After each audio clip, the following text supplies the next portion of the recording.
Hello everyone, this is Maki. The release date for Requiem for Vengeance is getting closer. The excitement for products like Gunpla is also building up. The box art for the Zaku, piloted by the protagonist Solari, and the enemy Gundam EX Gunpla have been revealed. The Zaku firing a machine gun in a burning forest looks incredibly cool. The Gundam EX Sat is cool too. Take a look at the blade of the beam saber. The light fades as it approaches the tip. Is it a sign that the technology is still in development? There's also a lot of fun discussion about who the pilot of the Gundam is.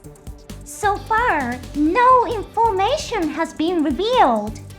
My personal guess is that there's a possibility that they're keeping the identity of the pilot a secret until the end of the story. By deliberately not revealing the pilot's identity, they could emphasize the sinister presence of the enemy. Today, let's take a look at the Earth Federation's mobile suit, the Land Combat Assault Type Guntank Type. What kind of weapon is it? Many people were surprised to see the Guntank in the promotional video. This is a variation of the Guntank that appeared in the MSC Group series, released in 2008. The Guntank that appeared in MSC Group is the Land Combat Assault Type Guntank. It's a variation of the Guntank that appeared in the original Gundam series. This weapon was produced by the Earth Federation forces at the time, when mobile suit technology was still in its infancy. Despite the name Guntank, it is not an improved or developed version of the original. The nature of this weapon is to redesign existing weapons for use against mobile suits to counter the Xi'an Principality's Zaku. The Earth Federation forces took on the challenge of modifying their main weapon, the Type 61 tank, to counter mobile suits. This led to the completion of a heavily armored anti-mobile suit tank designated the RTX-44. However, this prototype tank suffered from extreme mobility limitations due to the large amount of weaponry it carried, leading to the decision that it wasn't suitable for actual combat use. Nevertheless, the technical knowledge gained from this project was applied to the development of new weapons. And so the Guntank was born. It was designed to support the allies in close combat by providing long-range bombardment against the enemy. So how did the Assault Guntank come about? The Assault Guntank is an evolution of the RTX-44. It's a mobile suit that shares the same ancestry. The development itself is a separate process. The name Assault Guntank is a bit confusing, as it sounds like a modified version of the original Guntank. While the Guntank was designed to support allies from a distance, the Assault Guntank was designed to engage enemy mobile suits in direct combat. Its most distinctive feature is the front-mounted subcrawlers.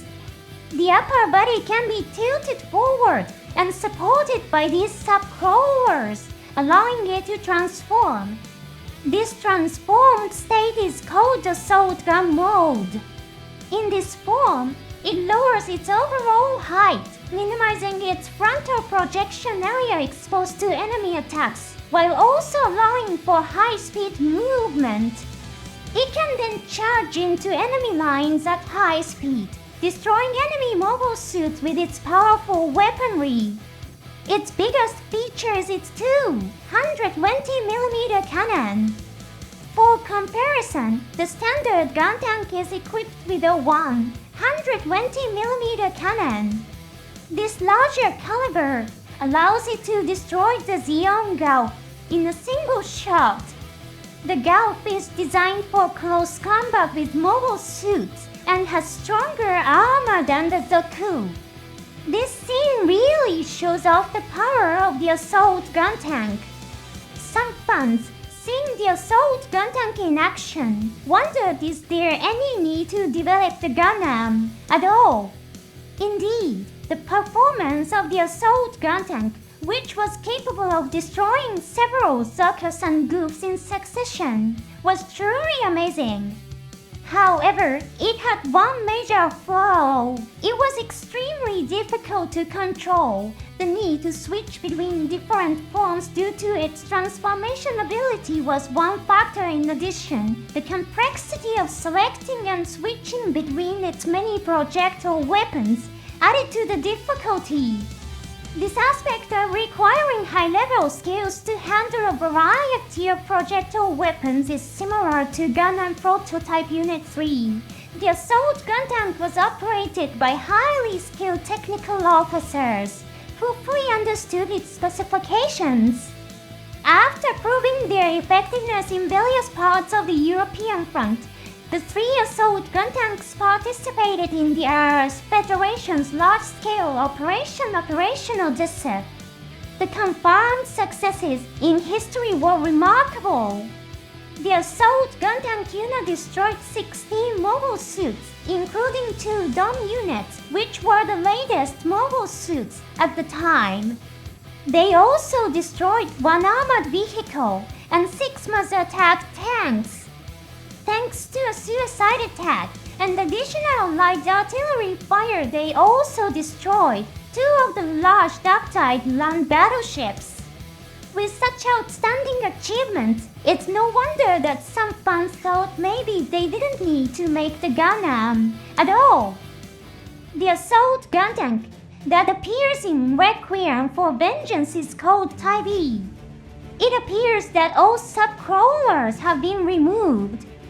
Other than the name, no other details have been revealed. The promotional video shows fighting in an urban area. Unlike Operational Desert, which took place in a vast open space, perhaps it won't be necessary to move at high speed in a battlefield with lots of cover, like buildings. In addition, the latest promotional video revealed that the battle will begin on November 6th, Universal Century 0079. The battleground is the Romanian front in Europe. Now let me give you some interesting information. Operational Desert, as depicted in Miss Igloo, took place on November 9th. Assault Guntank Pirate Army in Maine and her subordinates joined the forces participating in Operational Desert on the evening of November 8th. Arlene and her team had fought in various regions of the European front. Could it be that the Assault Guntank in Requiem for Vengeance belongs to Arlene's unit? I'm getting more and more excited for its release. Thank you for watching to the end. See you in the next episode.